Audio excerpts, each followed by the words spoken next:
and welcome to AWANI Global. I am Saraya Mia. Now, Thailand moves a step closer to breaking the political impasse after the May 14th election. The poll body on Monday has ratified the results, which saw pro-democracy parties winning enough seats to end almost a decade of military-backed rule. Thailand's Election Commission certified the results of all 500 seats of the lower house, and the matter was confirmed by Secretary General Sawang Bunmin.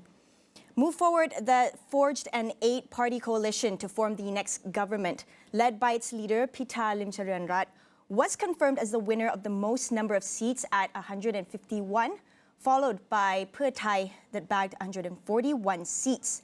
To discuss further on what the ratification of the poll results means for Thailand's politics in the coming day is Dr. Virot Ali from Thammasat University. Thank you so much, Dr. Virot, for joining us on Astro AWANI. It's always a pleasure to be speaking with you. Pleasure here as well. Now, tell us more about the Election Commission's endorsement of the poll results. What does it actually mean in Thailand's government formation? So it means that now we can convene a parliament meeting where on the first day, I think there would be swearing in of the MPs. And then it will proceed to the process where a speaker would be selected among the MPs which has been elected. So that's the first step. And once you have the speaker and deputy speakers, there would be another 2 of them. And then there would be a couple of days where the speaker would call for another meeting, which on that meeting, there would be a voting for the premiership. So I think that's the critical part where everyone is waiting currently at the moment, whether Kun Pita would be able to secure 376 votes from the parliament in order to become the Prime Minister of Thailand. Now, one of the big problems is that is the majority of votes doesn't come only from the parliament, but it comes from the senators as well, which is another 250. So you have 500 MPs, and then you have another 250 senators, which are appointed by the junta, which is still left over from 4 years of the political system, and they have to vote for the government to be able to complete the 376 in order for Khao Klai Party or Kun Tim Pita, who's been the candidate of the Khao Klai Party, to become the next prime minister. Right, as you were speaking about, the role of the Senate. So, what is likely their stance on the Move Forward-led coalition? It's a bit problematic because the majority at the moment have around, I would say, around 318, something like that.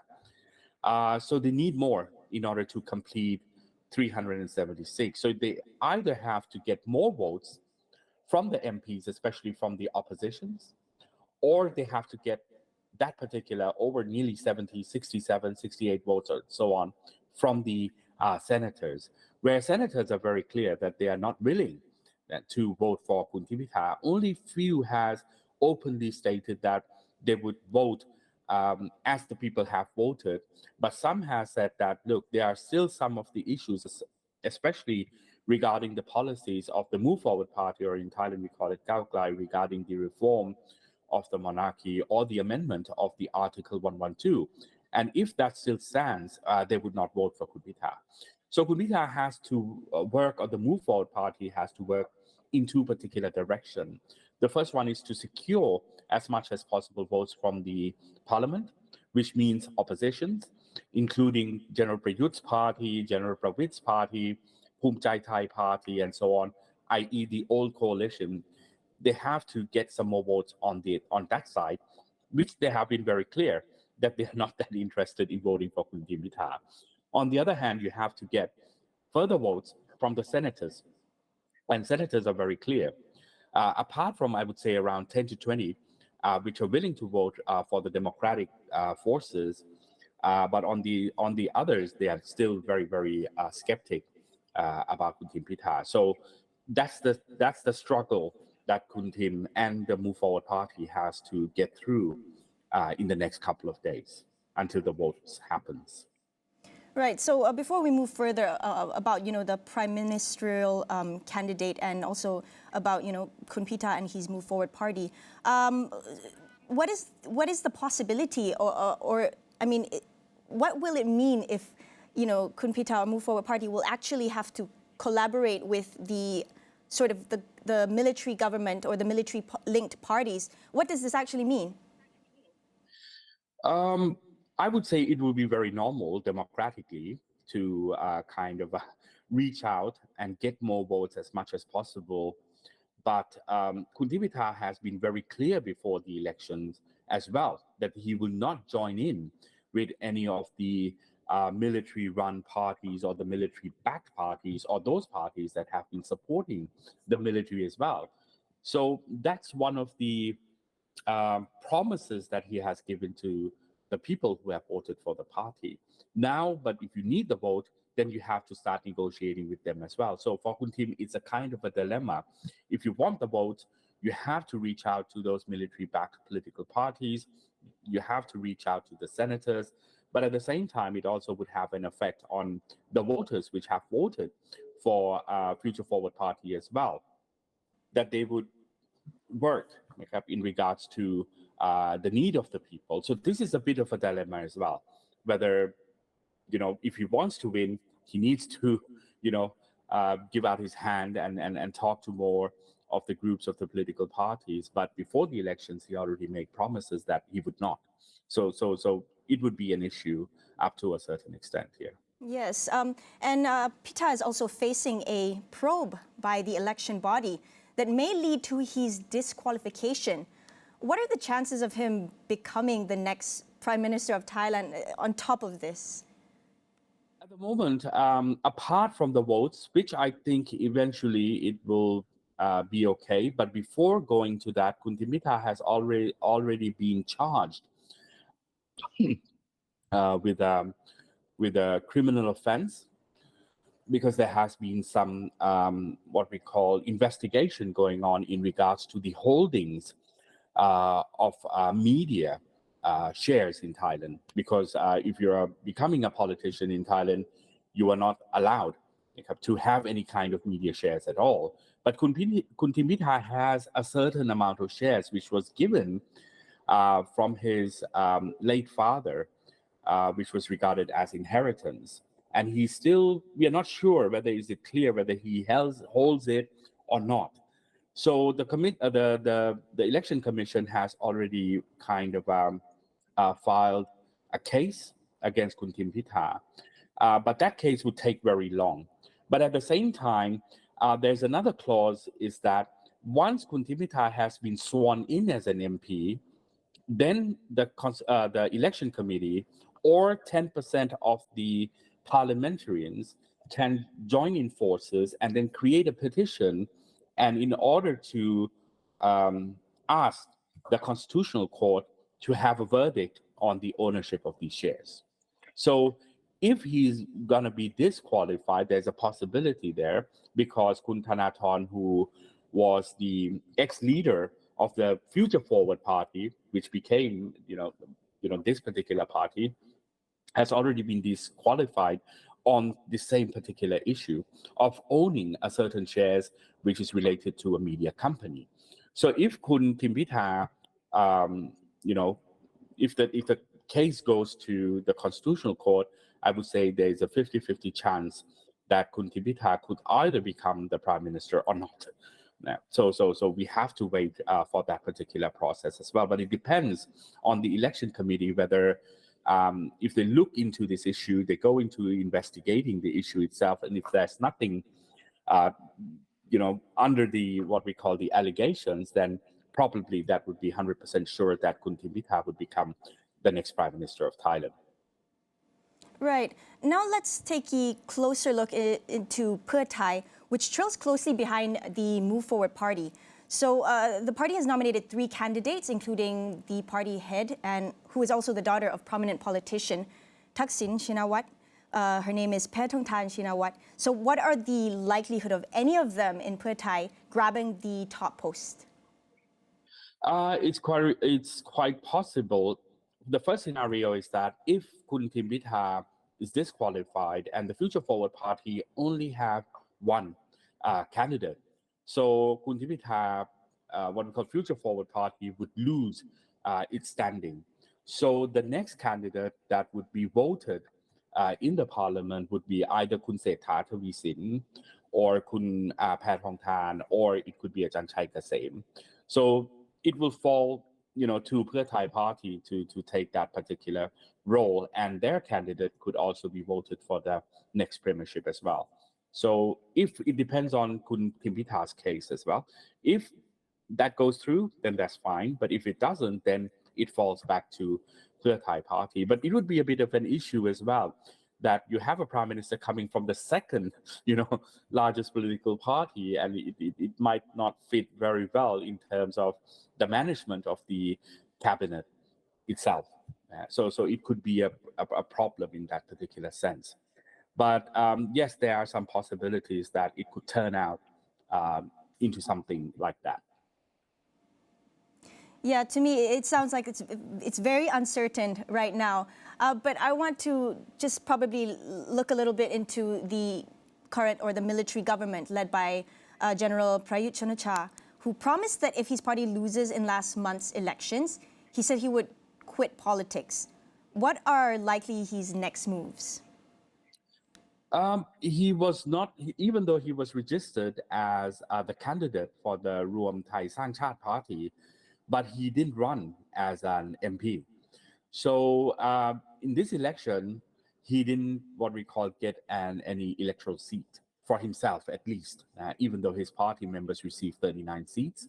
So it's quite impossible for him to be back in the politics. So I'm very certain that he would retire after 9 years of governing. But as you say, General Prayut is not the issue. The issue is the Thai elites, the establishments, or even the military as well. Whether they be happy with the turnout? Would they be happy with the new government? Would they be happy with the policies that would be, applied by these political parties? That's the key.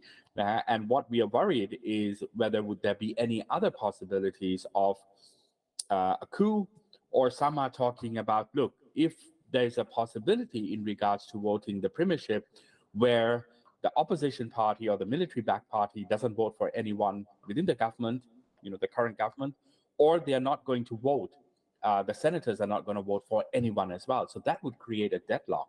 And in Thai constitution, in that particular deadlock, it means that the senators can offer a solution by offering a name of someone which are not from the parliament, which are not from the candidate list, to also be selected as the premiership as well.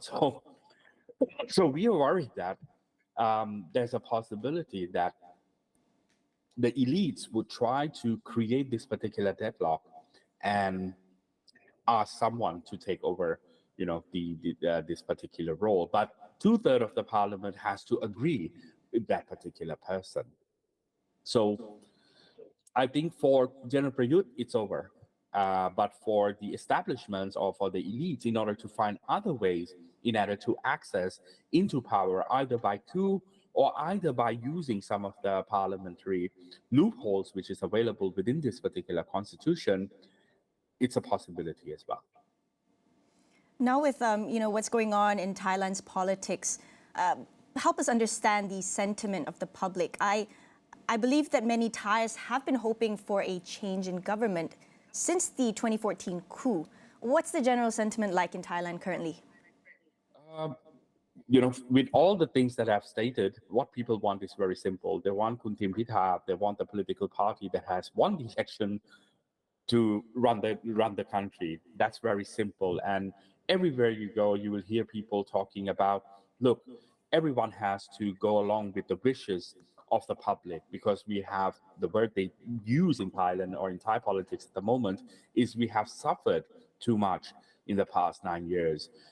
So it is very important for us to step back to, a democracy, a real democracy. And at the same time, Thailand has lost a lot of opportunities in the past couple of years. And they believe that the elected government especially Future Forward Party might be able to deliver those kind of changes, reforms, and more importantly, a much more flexible or much more kind of you know better economy that could help people to thrive much better in today's particular post-COVID conditions.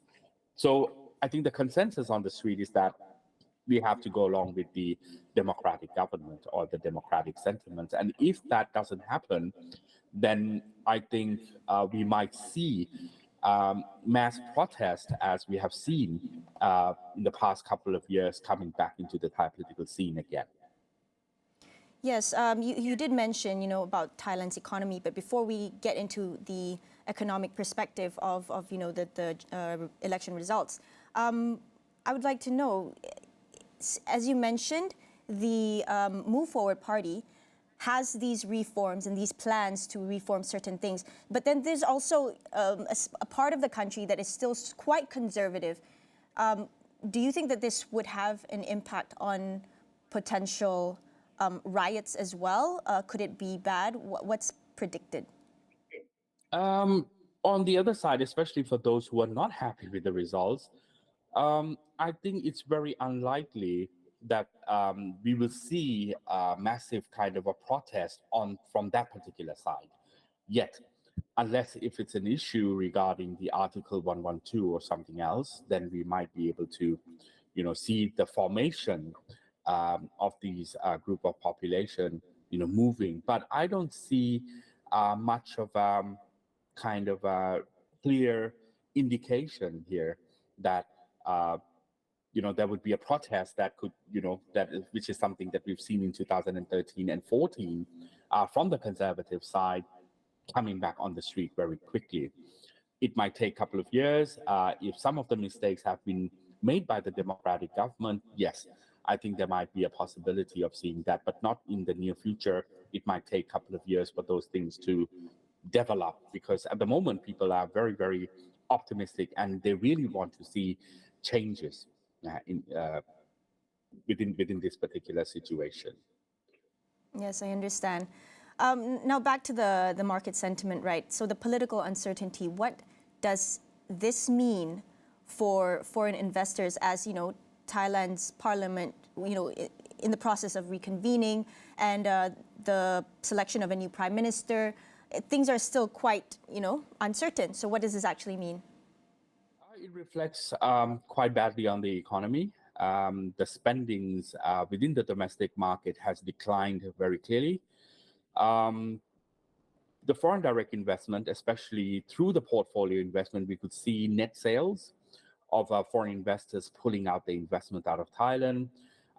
What we were waiting for was what we call FDIs, which has been slowed down.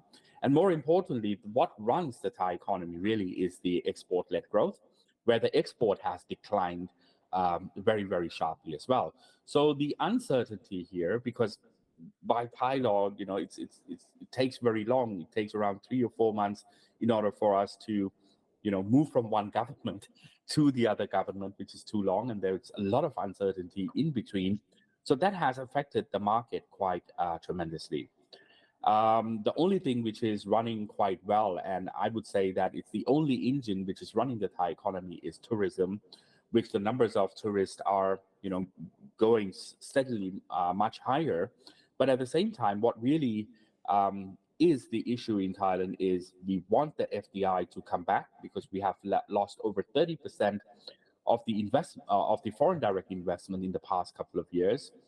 And on the other hand, the domestic economy has been very badly hit by COVID as well. So people are waiting for the new sets of policies that would be promoted either by Future Forward or Pheu Thai Party, which has promised reform in the economic structure. And people are waiting for that to what we call to take place. So I think the market conditions would, get a little bit better, at least from the domestic side, or the way how the economy is managed by the government. But yet the biggest problem that we have to face is the global economy, which is slowing down. And as Thailand, is very dependent on export-led growth. So that would have an effect on us. But some of the issues could be managed by various different domestic policies. So people are quite waiting on that, but the numbers are not looking very good at the moment because the interim government here doesn't have much power to do much while they're waiting for the new government. Any decisions that they make on the economy or on the budget, they have to go back to the election commission to ask for the permission. So everything has been delayed, very problematic. The current government has become, you could say, a lame duck. They don't want to do anything. There's only one-day meetings, and most of the ministers are not in the office. So everything has slowed down, and that uncertainty has also affected the economy too. But how does this impact the neighboring countries? Like Thailand is ranked Malaysia's third top trading partner last year among ASEAN nations. So how will the election results and the formation of a new government impact Malaysia as one of Thailand's neighboring country? We think that the faction that would be taking over most of the what we call economic ministries like finance, Ministry of Commerce, communications, what we call power, all these things would be, I would say, it would be covered by Pheu Thai Party. And Pheu Thai Party has a very clear kind of a policy to re-engage with the global economy. They want to use ASEAN as a platform to move a greater kind of a integration and trade within the ASEAN members. So I think if we look back in the middle range, you could say that all of the policies, which in the past couple of years, it has been more regarding the what we call security issues, it will be turned towards more of an economic relations, economic integration, and so on. So I would say that even for Malaysia, the tendencies of seeing these two countries, Thailand and Malaysia, trading with each other, dealing with some of the issues that has been what we call a problem in the past couple of years should have been slowly dealt with. Now, one of the policies that Pheu Thai Party and many other parties in the government have is dealing with the problem with the southern province unrest. They're very clear that they're going to go back into the negotiating system. They have to kind of sideline the military out, which are hardliners, and they do not want to end up going into any kind of negotiation. But this government would make sure that the negotiation has to go through some sort of a peace agreement, needs to be made. And I think that would help change what we call the conditions within the three southern provinces in Thailand. Investment would be, would go in more. There's a plan for high-speed train to connect with Malaysia. And at the same time, there are some other issues as well, i.e. The gas pipeline agreement with Malaysia and so on, which has been on limbo for some certain period. So if the situation, both political, the security issues, unrest, and at the same time, I would say that that would benefit the economic relations within the two countries and with ASEAN, I would say much more productively. So I'm very sure that the situation on the economy in regards to, economic relations will become better. But of course, there's still quite a long time to wait for all of this to happen. But of course, I'm sure both Thailand and Malaysia are hopeful for the election results. I just have one quick question. So recently, the interim government or the military-led government had met with the Myanmar junta. They had an informal meeting, and then other ASEAN nations did not attend. What do you think about this? Do you have any comments?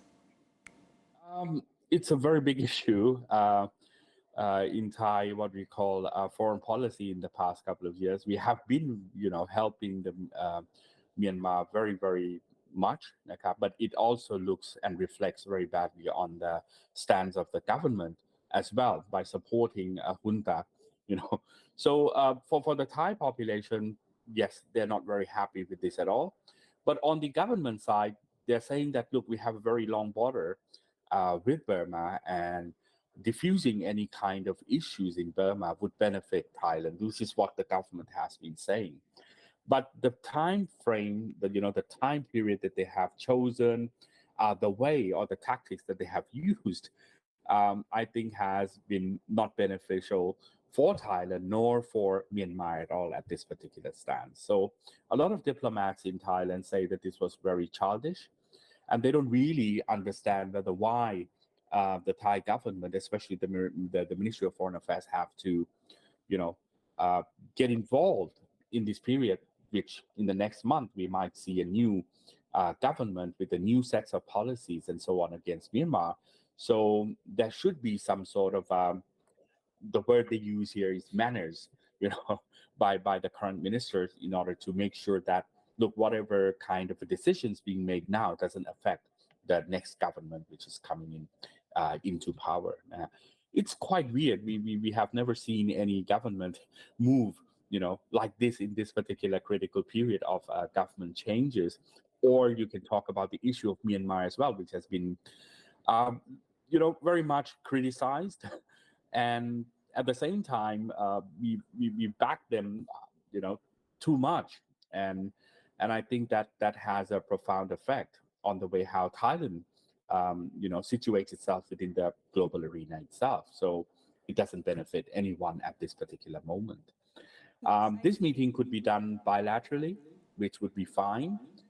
Once any kind of bilateral agreement or any kind of bilateral promises that comes out, and then if the Thailand wants to approach this to the ASEAN members, I think that would be a much better way out. But just, saying that, look, we need to talk to Myanmar and then pulling everyone into the argument without checking, without discussing among the members first is something which could be a bit, diplomatically quite, Maybe the word impulsive. we use is naive.